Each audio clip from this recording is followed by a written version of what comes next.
Eh bien oui, je bois de l'eau de pluie depuis plusieurs mois. Et ben ma foi, a priori, je suis en pleine forme, autant qu'avant.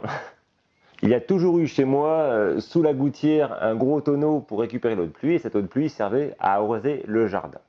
Depuis quelque temps, je suis frustré quand il pleut beaucoup de voir l'eau du tonneau de pluie qui déborde, voir cette ressource locale gratuite, la voir partir, je la gaspille, finalement je ne l'utilise pas. Et d'un autre côté, j'achète une eau qui a été traitée, qui a été industrialisée avec du chlore, des filtrations, puis qui vient de loin, pour au final, en partie, faire caca dedans. Et l'année dernière, je me suis dit, Barnabé, sois cohérent, emmène cette eau gratuite que tu gaspilles dans ta maison pour l'utiliser. Nous avons acheté une cuve en PVC, en plastique, de 3600 litres pour 1000 €. J'aurais aimé l'acheter en béton, mais on n'aurait pas pu la placer au bon endroit, c'était de l'autre côté de la maison, donc on s'est rabattu sur cette cuve en plastique, mais elle avait pas mal d'avantages. Le premier, c'est qu'elle a un pré-filtre à l'intérieur, elle a aussi une crépine avec un flotteur qui permet de prendre l'eau 10 cm sous la surface, et l'eau quand elle arrive au fond, donc les particules lourdes sont censées se déposer au fond et les autres flotter pour partir par le trop-plein. L'avantage d'enterrer une cuve, c'est bien évidemment qu'en hiver, l'eau à l'intérieur ne va pas geler à aucun moment.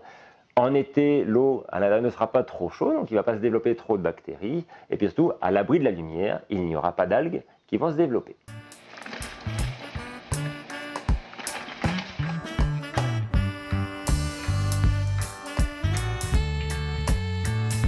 Nous avons de la chance, c'est moi qui fais la plomberie dans cette maison, et il y a 3 zones, la cuisine, la salle de bain du bas, du rez-de-chaussée et celle de l'étage. Et nous avons décidé de passer toute la salle de bain du rez-de-chaussée à l'eau de pluie, c'est-à-dire les WC, le lave-main, un lavabo, la machine à laver le linge et la douche. Pour utiliser l'eau contenue dans la cuve dans la salle de bain, nous avons été obligés d'acheter un surpresseur. Un surpresseur, c'est une grosse pompe avec une citerne, et dans cette citerne, il y a un ballon. Et la pompe se met en route, presse, le ballon rempli d'air, bien évidemment, avec l'eau autour. Et dès qu'on ouvre un robinet, c'est la pression contenue dans le ballon qui relargue l'eau dans les robinets pour qu'on ait une pression à peu près constante. Du coup, le surpresseur se met en route, on va dire, tous les 5-10 litres. Et ça, c'est sympa. Et dessous, sous les pins, nous avons mis des cils en bloc pour que ça fasse un petit peu moins de bruit dans la maison. Mais ce bruit-là, moi je l'aime bien parce que chaque fois qu'il tourne, je sais que j'utilise de l'eau de pluie. Et si un jour j'ai une fuite dans un WC, au milieu de la nuit, si j'entends boum, que ça marche, c'est qu'il y aura une fuite, ce qui n'est pas le cas avec l'eau de ville où on n'entend rien quand on consomme. Juste après le surpresseur, j'ai rajouté 2 porte-filtres. Dans le premier, c'est un filtre à tamis qui enlève les particules, et dans l'autre, c'est un type de pelote de polyester ou je ne sais pas quoi, qui va retenir surtout les bouts. Voilà. Et après, c'est envoyé dans la salle de bain. Pour insérer l'eau de pluie dans le réseau existant de notre maison, j'ai d'abord, sur l'arrivée au chaud d'eau froide, mis 2 vannes quart de tour pour fermer l'arrivée. Ensuite, j'ai mis 2 clapets anti-retour pour qu'à aucun moment l'eau de pluie ne contamine le réseau. Et c'est ensuite que j'ai mis 2 T. Et c'était insère l'eau de pluie chaude et froide dans la maison. Alors, pour avoir de l'eau chaude, j'ai rajouté un petit ballon de 10 litres. Chaque fois que je prends une douche, je l'allume, et puis au moment de prendre la douche, je l'éteins. Comme ça, il marche juste un petit peu, 1 à 2 fois par jour, suivant nos besoins. Ah, la première fois que je fais caca dans l'eau de pluie, pour moi, c'était un grand plaisir. Une petite odeur de vase traînait dans les WC. Oh, c'est ça l'eau de pluie d'une cuve, voilà. Ah, le premier brossage de dents, c'était quelque chose, on avait un petit peu d'appréhension, mettre de l'eau de pluie dans sa bouche qui n'a pas été traitée. On a eu un peu d'appréhension, mais bon, maintenant, on fait ça sans souci. Mais on a écrit sur le robinet, attention, eau non potable. Donc quand on a soif, ben, c'est pas l'eau du gobelet, on s'en sert pour rincer, mais on ne la boit pas. Et pour l'instant, pas de souci. Le lendemain, on a lancé une machine pour laver le linge. Pas d'odeur particulière, on était super contents. Et le soir, moi j'ai pris une douche. Et j'ai été étonné que ça dure aussi longtemps, parce qu'avec seulement 10 litres d'eau très chaude et une petite pièce de monnaie que j'avais mis en sortie du robinet de 2 centimes percée, j'ai fait un tuto d'ailleurs sur le sujet. Alors ça coule pas très fort, mais c'est très très confortable. La douche a au moins duré 5 minutes. Je me suis régalé et c'était vraiment très très sympa pour moi d'utiliser mon eau de pluie pour me laver mon corps.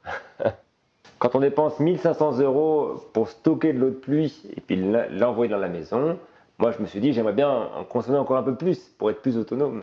Du coup j'ai rajouté un tuyau pour envoyer l'eau de pluie dans la cuisine. Et là j'ai alimenté le lave-vaisselle. Puis une fois qu'on est dans la cuisine, j'ai dit hop, je pousse un petit tuyau pour alimenter un robinet spécial eau de pluie. Comme ceci, et je voulais que cette eau soit potable. Du coup j'ai rajouté dessous un porte-filtre, encore un.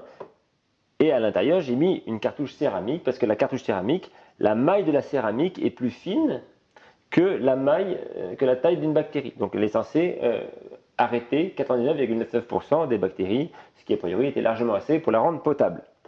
Et quand j'ai goûté l'eau qui sortait de ce robinet, j'étais pas mal déçu parce qu'elle a un petit peu le goût de plastique et un petit peu le goût de vase. C'est pas très agréable d'être autonome avec ce goût-là. Et en plus, on n'était pas si autonome que ça parce qu'il faut du 220 volts, n'oubliez pas le surpresseur pour alimenter ce robinet. Du coup, on a créé cette zone qui est plus résiliente parce que l'eau de pluie arrive directement dans cet évier. Et quand j'appuie sur la pompe, eh ben, ça envoie de l'eau directement ici pour se laver les mains ou pour faire la vaisselle. Et l'eau du l'évier s'en va dans une petite poubelle. Et cette poubelle sert à, on ne va pas gaspiller de l'eau, sert à arroser les plantes du jardin. Pomper c'est sympa, mais quand même, j'ai mis un petit panneau solaire de 50 watts sur le toit, un petit régulateur à 15 € là ici, et du coup, il y a une batterie de voiture ici qui est chargée, et là j'ai mis un interrupteur, c'est un contacteur juste, et quand j'appuie avec le genou, ça sort de l'eau. Voilà. Et c'est ici qu'on a décidé d'installer ce qu'on appelle un filtre passif. Alors ça c'est un Doulton, mais je crois que Berkeley fait le même. Du coup on prend de l'eau de pluie, hop.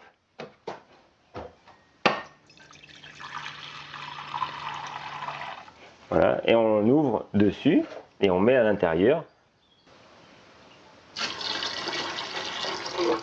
Voilà, hop.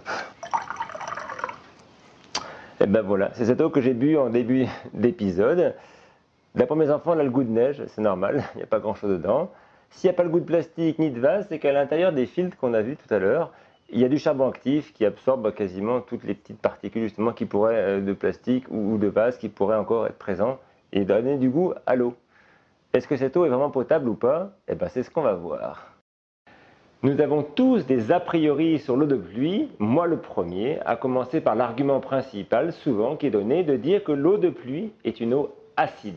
Alors effectivement, à une époque où on brûlait beaucoup de charbon minéral, il y avait beaucoup de soufre qui était dégagé dans la combustion et qui se transformait par les pluies en acide sulfurique. Et du coup, il y a eu des pluies acides qui ont décimé des forêts de conifères. Et c'est resté dans l'inconscient que les pluies seraient acides à cause du soufre. Pour en avoir le cœur net, j'ai pris de l'eau de pluie directement en sortie de cuve, j'ai mis ça dans des pots stériles.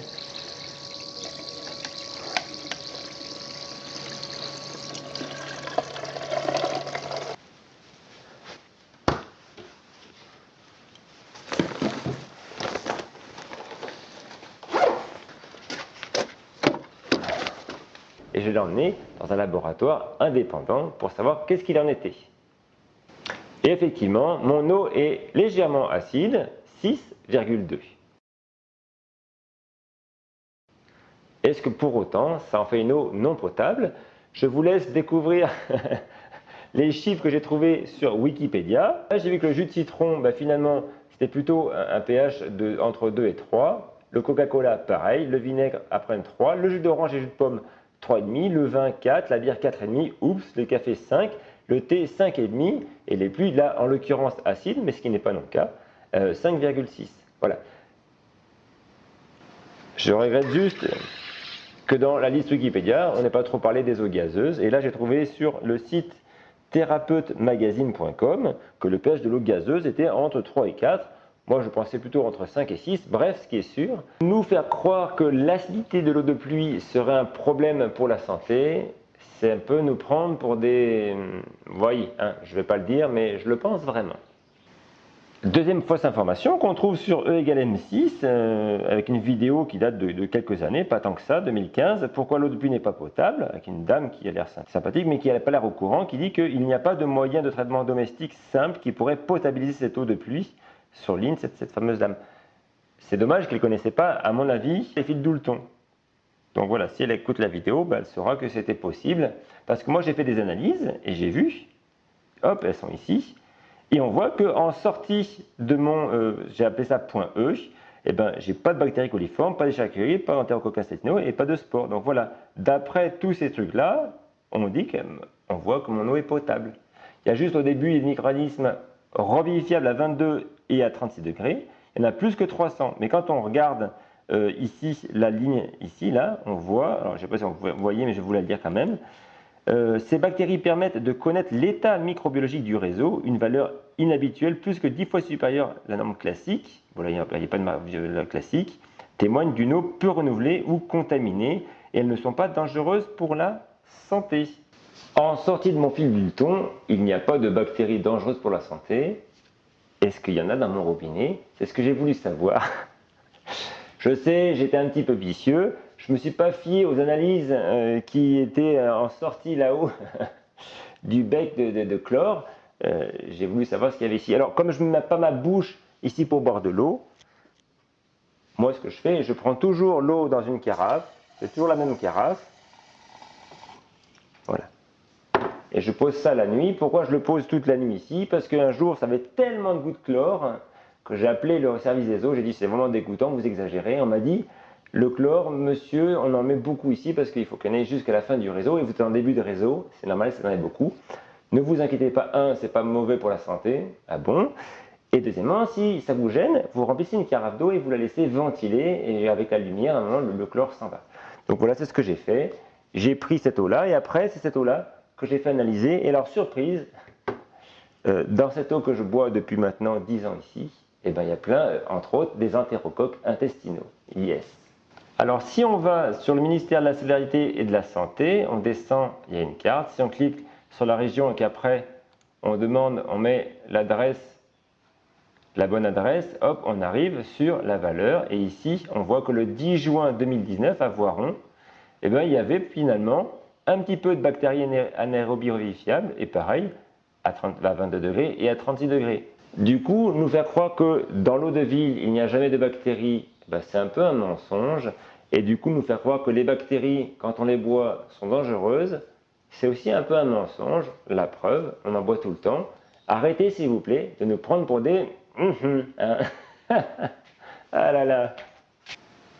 Alors le troisième mensonge qu'on entend régulièrement sur l'eau de pluie, c'est qu'elle se charge en oxyde d'azote, en dioxyde de soufre, issu de la combustion des énergies fossiles et de la circulation. Et elle récolte aussi les nitrates émis par les activités agricoles. Youpi! Alors là, c'est carrément le pompon, car quand je regarde les analyses de mon eau de ville et de mon eau de pluie, je vois que mon eau de ville est 10 fois plus polluée en nitrates et sulfates que mon eau de ville, ce qui a priori n'aurait jamais dû exister, en tout cas pas proche de Grenoble. Aïe aïe aïe. Bien évidemment, tout le monde sait que les engrais, on ne les met pas dans l'air, on les met en granulés sur le sol, et ce n'est pas des grains de sable ni un peu d'argile qui va filtrer ces particules extrêmement fines que sont les sulfates et les nitrates. Du coup, la question, c'est comment ça se fait qu'on nous dit exactement le contraire de ce que moi j'ai observé chez moi. Mon fils me répond business is business, papa. C'est quoi business is business dans cette histoire-là? Eh bien, il me dit les gens qui vendent de l'eau du robinet se font beaucoup d'argent et avec cet argent, ils payent des gens pour dire juste ce qui les arrange et ça n'a aucun rapport avec la réalité. Business is business. Et là, je me suis dit yes, c'est cool la vie. On nous a fait croire que l'acidité de l'eau de pluie était dangereuse pour la santé. On a essayé de nous faire croire qu'il y avait plus de polluants dans l'eau de pluie que dans l'eau de ville, ce qui n'a pas été le cas chez moi. Et on nous a fait croire qu'il était difficile de filtrer les bactéries dans l'eau de pluie, ce qui n'a pas été mon cas non plus. Un autre argument mis souvent en avant pour nous faire peur et nous dissuader de boire de l'eau de pluie, c'est de nous parler de la faible minéralisation de l'eau de pluie. Un argument relativement démoralisant pour la plupart des gens. Alors effectivement, quand je regarde l'analyse de mon eau de ville, je vois que sa conductivité est égale à 550 microsievens par centimètre. C'est une valeur qui est censée représenter l'ensemble des minéraux qu'il y a dans mon eau, car si une eau n'a pas de minéraux, elle n'est pas conductrice. Et on voit que la valeur de référence ici est entre 200 et 1100. Et quand je regarde la valeur de la conductivité de mon eau de pluie, on est à 13. Alors, du coup, j'ai essayé de regarder ailleurs s'il y avait d'autres informations sur la valeur limite de potabilité d'une eau. Et je suis tombé sur le site Autarcie, O avec E-A-U, un site riche d'informations qui ont une grande expérience sur l'eau de pluie et qui là parle de eau biocompatible, donc une eau que l'on peut boire et être en vie et en bonne santé. Et là, pour eux, la limite inférieure de conductivité est de 10 microsievens par centimètre. Alors, le plus surprenant encore, c'est que je suis allé voir sur le site de naturalistic.fr et la rubrique eau et conductivité de l'eau, j'ai réussi à lire ceci. L'eau idéale pour la santé, c'est plutôt maximum 160 microsievens, alors que si vous vous souvenez, dans l'eau de ville proposée, c'était minimum 200. Alors du coup, max 160 ou minimum 200, c'est un petit peu contradictoire. Et si on va un petit peu plus loin sur ce site, on peut lire ceci. Si la valeur de la conductivité est supérieure à 500, l'eau est dite carrément non recommandée. Bon, bah du coup, eux, ils disent que c'est dangereux de boire l'eau de mon robinet. Alors que ceux qui vendent mon eau de mon robinet me disent c'est dangereux de boire mon eau de pluie. C'est pas facile de s'y retrouver. Ouf, je peux boire mon eau de pluie sans mettre en danger ma santé, c'est sympa, mais je me trouve très proche de la limite. Je n'aurais pas eu ce problème si j'avais une cuve en béton, parce que la cuve en béton aurait reminéralisé un petit peu l'eau. Mais bon, c'est comme ça. Est-ce qu'il est dangereux de boire de l'eau déminéralisée? Je vous propose le témoignage de Mathieu et Amandine qui ont bien voulu se prêter au jeu de la caméra, car ils boivent de l'eau distillée depuis 4 ans en famille. Allez, en image. Toi, tu bois de l'eau distillée depuis maintenant 4 ans. 4 ans. Ouais. Alors, distillateur, on fait bouillir l'eau, on la fait refroidir, donc on n'a plus que de l'eau pure ici, normalement. D'accord. Donc on prend 4 litres d'eau du robinet, on les verse à l'intérieur. Donc avant chaque passage, je fous un coup de raclette. D'accord. Et là, tu vois ce qu'on extrait. Donc ça, c'est une fois par an, on sort un bocal. Ah, mais c'est dégoûtant ça. Ouais, tu veux te minéraliser avec? Non, merci. Donc ça, c'est ce qu'on appelle les résidus à sec. C'est marqué sur les bouteilles d'eau minérale. Et du coup, ça consomme quoi là? C'est marqué 600 watts pendant 5 heures. Pendant 5 heures. Ça fait 3 kWh pour faire 4 litres d'eau. 4 litres d'eau. Ouais, ça fait un peu 10-15 centimes le litre. Enfin, bien moins cher qu'une bouteille d'eau en tout cas. Ouais, sans plastique. Sans plastique. Vous buvez que de l'eau distillée? Oui. Et pourquoi boire que de l'eau distillée? C'est parti d'où l'idée? On est dans une région où il y a beaucoup de vignes, donc beaucoup de pesticides. D'accord. Et l'eau est captée au bord de la rivière, Oui. donc on sait qu'elle est polluée. Le Gardon? Voilà. D'accord. Donc ça nous a poussé à trouver un moyen d'enlever tous ces pesticides autres qu'une carafe, Brita. On ne sait pas trop leur efficacité et puis il faut en consommer beaucoup. D'accord, puis les jeter. Voilà. Ouais, ça pollue. D'accord. On voulait être certain d'avoir une eau où il n'y ait aucune toxicité pour les enfants. Pour faire le lait végétal nous-mêmes. C'est toi qui faisais le lait végétal? Voilà, avec du souchet. Du souchet? C'est quoi ce souchet ça? C'est l'amande de terre. C'est quoi? C'est une tubercule qui est assez sucrée et assez grasse, qui imite bien le lait maternel. D'accord. Et ça vient de loin? C'est surtout les Espagnols. Ah, donc c'est même pas très loin. Ils appellent ça el chufas. Du coup, vous buvez l'eau distillée pure, ou juste comme ça? Pure, non, ça n'a pas de goût, quoi, ce qui est normal. Donc on rajoute du citron, de la menthe, Ou Ou on aime bien mettre du concombre aussi. On se fait des eaux aromatisées finalement. D'accord, alors, il y a un bout de citron. Citron et menthe. de la verveine aussi, non? Citron, Ouais. menthe, verveine ou une rondelle de concombre. Ouais, C'est de l'eau rondelle de concombre, aromatisée, c'est top. sans sucre. Et vous n'avez pas peur de vous déminéraliser à force de boire de l'eau distillée? Non, les minéraux, on les trouve dans les légumes. Ou les algues, c'est hyper minéralisé. Parce que quand même, c'est ce qui se dit.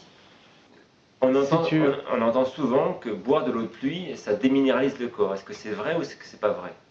Ben, moi je pense que si tu es en manque de fer, il vaut mieux manger du persil ou manger des algues qui sont riches en fer plutôt que de sucer un clou, par exemple. D'accord, du coup, c'est pas les minéraux qui sont importants pour le corps, ils sont pas dans l'eau, ils sont dans les légumes, c'est ça qu'on mange. Bah oui. Bon bah super. Alors moi je vous ai amené mon eau de pluie qui est filtrée. Et Ah oui. pour vous la faire goûter, vous me dites ce que vous en pensiez. Donc tu vas goûter la nôtre. Mais elle n'est pas aromatisée par contre. Ah oui.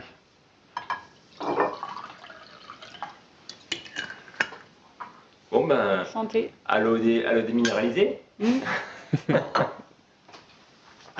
sent le citron. À l'eau sans...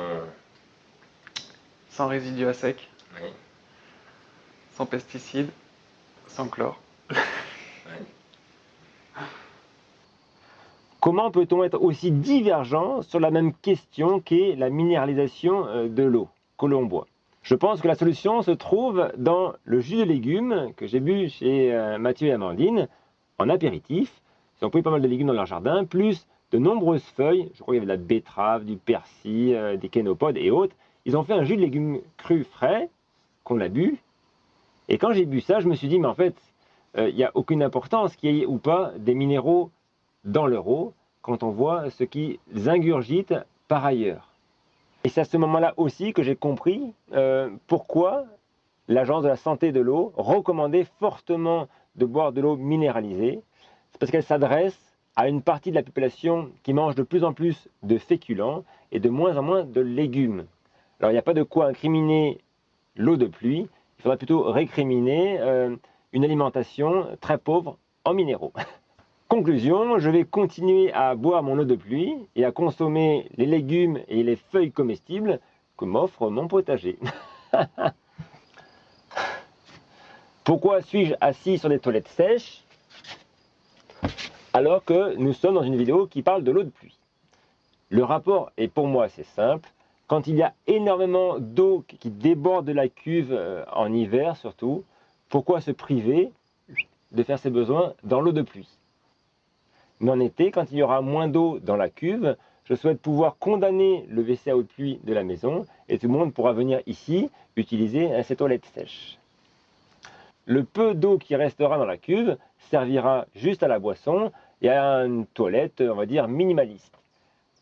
Ce que j'aimerais, c'est savoir est-ce que notre famille de 4 pourrait se contenter de ce que la nature nous offre de manière aléatoire. Beaucoup en hiver, peu en été. Est-ce qu'on serait capable juste de s'en contenter ou il faudra absolument aller creuser plus profond et plus loin pour aller chercher de l'eau et à subvenir à nos besoins pharaonesques? Ben, c'est ce qu'on verra à la fin de cet été. Bien voilà, j'espère que cette vidéo vous aura plu. J'espère qu'elle va inciter certains d'entre vous à moins gaspiller cette ressource naturelle et gratuite qu'est l'eau de pluie. J'espère aussi que cette vidéo va pousser certains d'entre vous à communiquer, à partager leur expérience sur la toile de leur utilisation de l'eau de pluie. Comme ça, quand on cherchera sur le net boire de l'eau de pluie, il n'y aura pas que des avis qui sont plutôt défavorables. Merci énormément aux tipeurs qui ont financé cet épisode, qui a coûté un petit peu plus que les autres, entre autres par l'analyse des eaux. Donc là, la liste des 20 analyses, c'est à peu près 150 €. Il y en avait deux, une pour l'eau de pluie et une pour l'eau de la ville. Après, j'ai fait plusieurs analyses juste bactériaux, avec les 4 bactéries les plus dangereuses, entre guillemets. Et ça coûte 50 €. Du coup, j'avais déjà fait à une époque, dans une vidéo sur la poterie, est-ce qu'on peut filtrer de l'eau de pluie avec de la céramique? Eh bien, peut-être je serais tenté d'en refaire une, mais spécialement pour filtrer de l'eau. Un peu de charbon, une poitrine avec 8 et voir avec l'analyse bactériaux si on arrive à filtrer les bactéries. Et ben je vous dis à bientôt pour des nouvelles histoires. Allez, bye.